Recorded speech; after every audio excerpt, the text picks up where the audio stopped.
মেয়াদী যুদ্ধ চালিয়ে যেতে প্রস্তুত হামাস। শুক্রবার এক ভিডিও প্রকাশ করে সংগঠনটি এই ঘোষণা দেয়। জানিয়েছে তুরস্কের বার্তা সংস্থা আনাদোলু।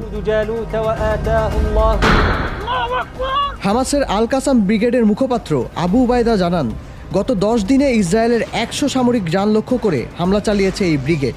বিশেষ করে রাফা শহরের পূর্বাঞ্চলে শত্রুপক্ষের ওপর কঠিন আঘাত হেনেছেন যোদ্ধারা।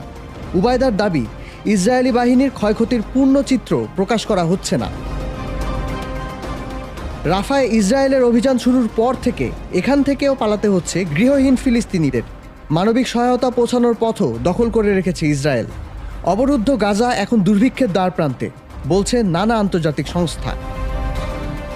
হামাসের হামলার জবাবে 7 অক্টোবর থেকে গাজায় ইসরায়েলের আগ্রাসনে এ পর্যন্ত 35,000-এর বেশি ফিলিস্তিনি প্রাণ হারিয়েছেন।